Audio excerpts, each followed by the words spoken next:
자, 오늘은요, 누가복음 12장 13절에서 15절의 말씀을 가지고 우리 제목 오랜만에 한번 같이 읽어볼까요? 시작! 유산 나누길 원하는 사람. 유산 나누길 원하는 사람이라는 제목으로 우리 하나님의 말씀 함께 나눠보도록 하겠습니다. 자, 이제는 예수님께서 가시는 곳은 언제 어디서든지 막 사람들이 몰려와요. 예수님 한 번만 보자. 예수님 말씀 한번 들어보자. 라고 예수님의 가르침을 막 듣는데, 그때에 그 무리 중에 어떤 사람이 한 명 있었는데요. 예수님 하고 부른 거예요. 그러니까 예수님이 그 소리가 나는 쪽으로 딱 고개를 돌아보셨겠죠? 그 사람을 바라보니까 그 사람이 그 순간을 놓치지 않고 예수님에게 한 가지 부탁을 해요. 어떤 부탁을 했냐?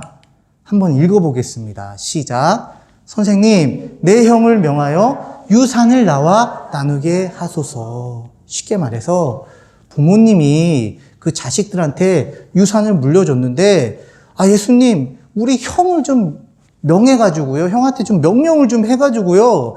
제발 우리 부모님이 남겨주신 유산을 좀 사이좋게 나누게 해주십시오. 이렇게 부탁을 한 거예요. 자, 그런데 사실 성경에는요, 이 지금 예수님한테 부탁한 이 사람들의 형제들이 어떤 이유로 유산 상속에 분쟁이 있는지, 그 이유가 뭔지는 정확하게 나와 있지는 않아요. 그런데 하나님께서 이 부모님의 유산을 그 자식들이 상속을 받을 때 정하신 한 가지 규칙이 있어요. 그게 뭐냐면, 자기 소유에서 그에게는 두 몫을 줄 것이니 했어요. 그가 누구냐면 장자예요. 밑에 있는 장자의 권리. 그러니까 어느 부모가 유산을 물려주려고 하는데 형제들이 쭉 있잖아? 그런데 똑같이 1대1로 다 나눠주지만 특별히 장자는 두 몫을 주는 거야. 두 배를. 왜? 장자는 그 부모의 기력의 시작이라고 하나님께서 이렇게 인정하셨기 때문이에요. 그런데 이 유산 나눠달라고 부탁하는 사람의 분쟁이 우리가 구체적으로 뭔지 모르잖아요? 아마 우리가 추론은 이렇게 해볼 수 있어. 첫 번째, 이 장자인 형이 두 몫을 받았는데 거기에 만족하지 않고 나머지 형제들한테 유산을 안 물려주는 거야. 야, 내가 장자인데 깜도 안 되는 것들이 이걸 받으려고 그래. 다 내 거야. 그럴 수도 있고, 아니면은 그 형제들의 장자는 두 몫을 갖고 나머지 형제들에게는 쭉 1대1로 나눠줘야 되는데 이게 막 들쑥날쑥 막 이렇게 돼가지고 공평하게 우리 나눠 갖자. 근데 그게 막 분쟁이 있어가지고 그런 걸 수도 있고, 모르겠어요. 하여튼. 그런데 여러분, 이거 되게 흔한 일이에요. 목사님 예전에 많이 봤어요. 부모님 유산 갖다가 막 싸워가지고 장례식장에서 막 멱살 잡고 싸우는 사람도 있어요. 부모님 돌아가신 거에 대해서 애통해하는 자식들이 거기서 남겨진 유산 공평하게 자기가 더 못 갖는다고 막 싸우는 것도 봤고, 그게 그냥 돈 없는 사람들만 그럴까? 유산 받은 게 적은 사람들? 아니에요. 여러분, 우리나라 대기업 보세요. 그 재벌 2세, 3세들, 그 재벌 초대 회장이나 총수가 사망하고 이제 그거 물려받으려고 하면은 아주 피 튀기는 법정 다툼, 막 재판, 막 내가 지분 더 가지려고 하고, 그거는 유산이 많으면 안 싸우고 적으면 싸우고 그게 아니라 인간의 그 탐심 때문에, 그 죄성 때문에 문제인 거예요. 근데 그건 좀 이따 좀 살펴보고, 그러니까 예수님이 딱 그 부탁을 들으니까 그 사람을 향해서, 그래? 알았어, 일로 와봐. 내가 그거 전문이야. 유산 공평하게 나누는 거 전문인데, 자, 일로 앉아봐. 앉아가지고 자초지종을 좀 설명을 해봐. 너 형제가 몇이고, 장남은 누구고, 부모가 유산을 얼마나 물려줬는데 이런 이 분쟁이 일어나니? 라고 물어봐 주시면 그 사람은 참 좋았겠지만 전혀 아니었어요. 오히려 예수님한테 꾸중 들었어요. 꾸지람을 받았다고. 뭐라냐면, 이 사람아, 아마 이 사람 할 때 정신 좀 차려라. 이게 담겨 있지 않았을까? 이 사람아, 누가 나를 너희의 재판장이나 물건 나누는 자로 세웠냐. 이게 무슨 얘기예요? 야, 내가 지금 이거 하려고 이 세상에 온 거라고 생각하냐? 너희들 그거 유산, 서로 양보하지 못하고 조금이라도 더 가지려고 막 그렇게 형제들끼리 싸우고 하는데 그거 중재하려고 내가 이 세상에 사람의 몸을 입고 온 것 같아? 답답하구나. 정신 차려라. 이렇게 꾸지람을 받은 거예요. 자, 여기까지가 오늘 본문이고요. 오늘 본문에 담긴 귀한 하나님의 세미한 음성을 좀 들어볼게요. 자, 질문하겠습니다. 그럼 예수님은 뭐 하러 오신 것 같아요? 이 세상에 왜 오신 것 같아요? 하나님이신 예수님이 왜 우리와 똑같은 사람의 모습으로 이 땅에 오셨는지 그 이유와 목적은 이 단어가 아주 잘 설명해줘요. 뭐냐면 구속사예요. 이게 조금 어려운 단어예요. 되게 신학적인 단어인데 근데 어렵지 않아요, 사실. 이 신학하는 사람들의 문제가 뭐냐면 아니 어떻게 보면 참 쉬운 내용을 말을 되게 어렵게 만들어. 그게 문제라고 생각해, 목사님 개인적으로. 근데 보면 별거 아니야. 구속사. 하나님이 예수님을 통해 죄인을 구원하시는 그 역사 이야기, 스토리, 그게 구속사예요. 자, 여러분, 기원 전, 기원 후, 영어 약자 뭐예요? 자, BC 기원 전, AD 기원 후, 그 기준이 뭘까? 바로 뭐냐면 예수님이 탄생을 기준으로 예수님 탄생 이전을 기원 전 BC라고 하고 예수님 탄생 이후를 기원 후 AD라고 하는 거예요. 무슨 얘기예요? 이 세상의 모든 역사의 중심, 기준점은 예수님의 탄생이라는 거예요. 한 가지 더. 역사가 영어 단어로 뭐예요? 히스토리예요, 히스토리. 자, 근데 이 히스토리라는 거는 뭐냐면 두 가지 단어가 합쳐진 새로운 영어 단어예요. 뭐냐면 his, 그의, 알죠 여러분? his, 그의 스토리, 이야기. 그 두 개 합쳐서 히스토리가 된 거예요. 예수님이 역사의 기준이 돼서 그의 이야기가 바로 이 역사다, 히스토리다 라고 새로운 단어가 나올 정도예요. 자, 그게 뭐냐면 바로 이 세상은 예수님이 이 땅에 오셔서 죄인들을 하나님의 자녀로 구원하는 그 역사를 중심으로 흘러가고 있다는 거예요. 우리가 알던 모르던 느끼던 느끼지 못하던 심지어 예수님을 거부하는 불신자들이 인정하던 말던 상관없이 이 모든 세계의 엄청난 그 역사의 흐름은 바로 이 예수님의 십자가와 부활의 복음을 통한 구원의 이야기로 어제도 그렇고 오늘도 그렇고 내일도 진행한다는 거예요. 간단하게 정리해 줄게요. 3분 순삭으로 내가 설명해 줄게. 3분 순삭. 오케이? 자, 하나님께서 천지를 창조하셨어요. 이 아름다운 천지를 창조하시고 하나님께서는 자기 형상, 자기 모양대로 사람을 창조하시고 그 사람에게 복을 주시면서 이 모든 천하 만물을 다스리게 하셨어요. 그런데 이 창조 이전에 비하인드 스토리가 있는데 뭐냐면 하나님께서 천사도 창조하시고 눈에 보이지 않는 영적인 세계도 창조하셨는데 거기 천사 중에 한 명, 루시퍼라는 천사가 있었거든요. 막강한 힘을 하나님께 받았는데 이놈이 깜도 안 되는데 지가 하나님이 되겠다고 하나님께 반역을 일으켰다가 어떻게 됐겠어요? 당연히 상대가 돼야죠. 그래서 하나님께 저주를 받아서 쫓겨났어요. 그죠? 그리고 하나님께서는 나중에 그를 심판할 지옥까지도 예비하셨어요. 그런데 이놈이 그냥 거기서 물러났었어야 되는데 거기서 끝까지 포기하지 않고 하나님의 형상과 모양대로 창조된 그 사람을 공격했어요. 어떻게?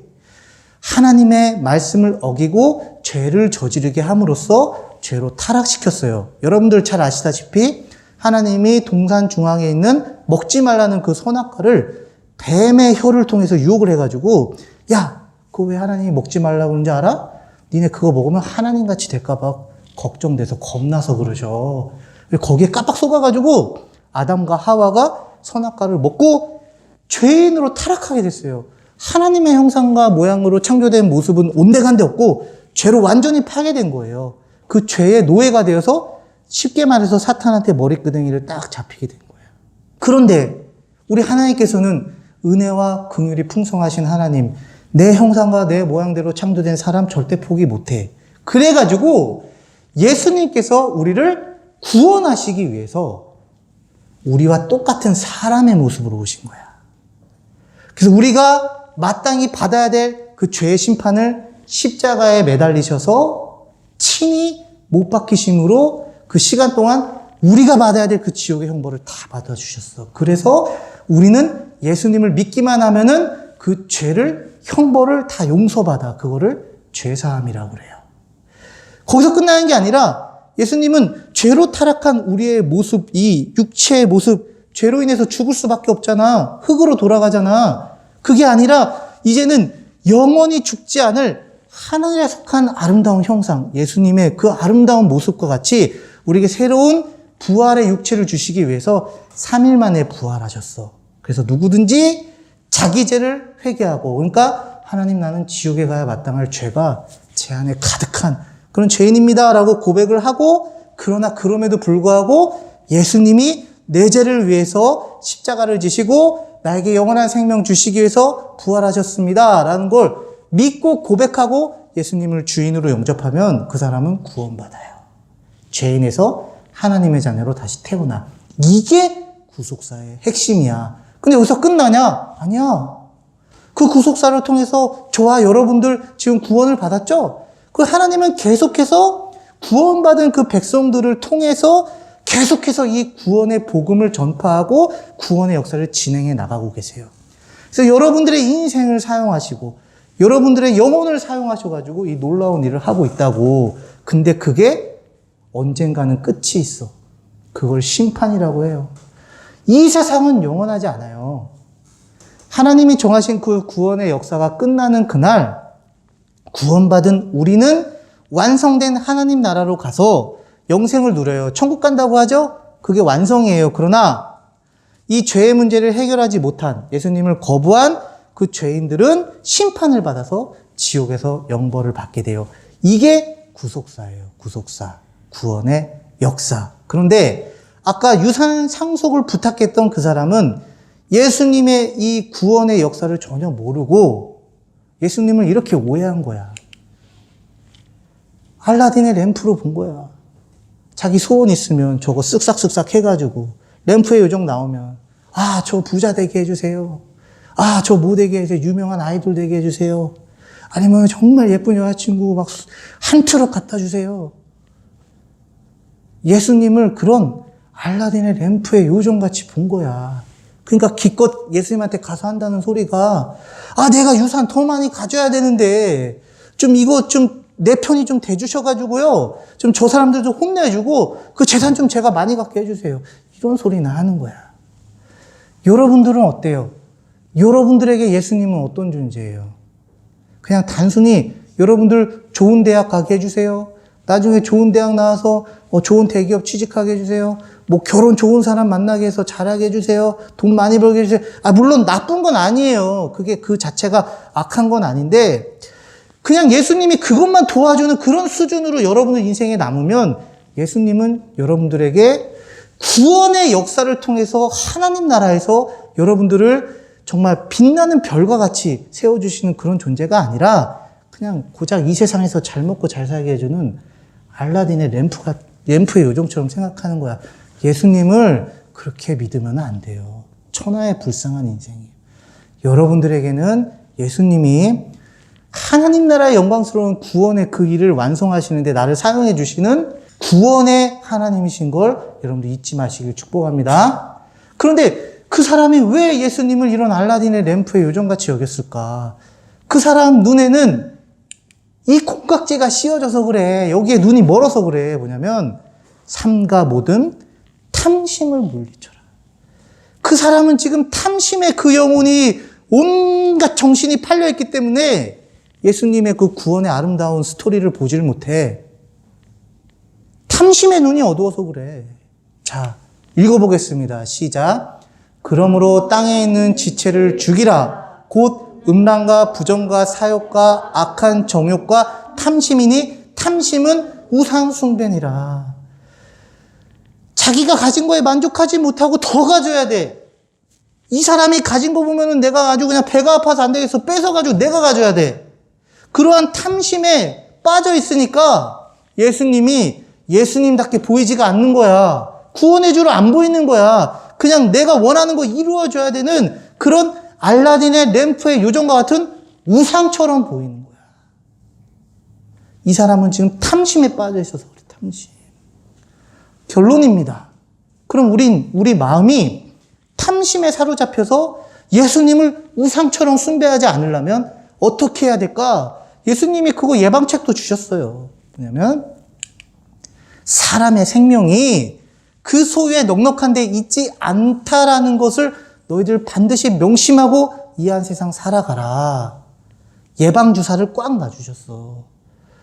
돈 많으면요, 여러분 심장마비 안 걸릴 것 같아요? 돈 많으면은 교통사고가 막 피해가요? 돈이 많으면은 막 그런 엄청난 질병들에 걸리지 않아요? 안 그래요. 죽음 앞에 누구나 다 똑같아. 10,000원짜리, 1,000원짜리, 100원짜리 동전 하나 못 갖고 가.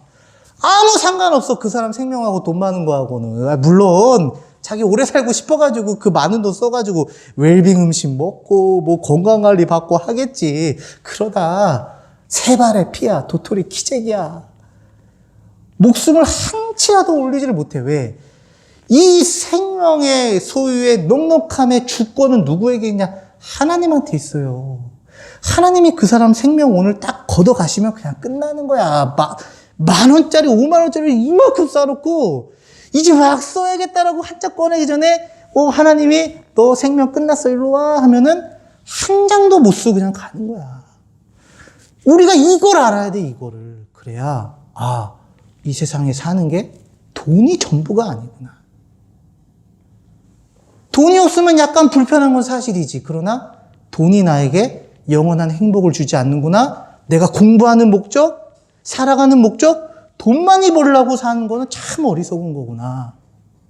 내 생명의 소유함의 넉넉함은 오직 예수 그리스도의 십자가와 부활의 복음을 통해 받는 하나님의 은혜와 사랑에 담겨 있구나. 이걸 알아야 돼요. 그럼 여러분들은요, 탐심의 노예에서 벗어나서 예수님을 알라딘의 램프의 요정과 같이 우상으로 숭배하는 게 아니라 바로 나를 통해서 저 십자가와 부활의 복음을, 아름다운 그 복음을 나의 삶을 통해서, 내 인생을 통해서, 내 영혼을 통해서 오늘도 그 위대한 역사에 나를 사용하시는구나라는 진정한 그 복음의 인생, 영광스러운 인생으로 여러분들 이끌어 가주실 거예요. 나중에 봐봐요. 완성됐을 때, 여러분들 그 자리에 갔을 때 이렇게 살아왔을 때 하나님께서 여러분들 머리에 씌워준 그 면류관이 어떨 거지? 세상의 그 재물, 돈 비교할 수가 없어요. 여러분들 기대하면서 예수님을 똑바로 올바르게 바라보고 예수님과 함께 동행하는 우리 친구들 되시기를 축복합니다. 자, 기도하겠습니다.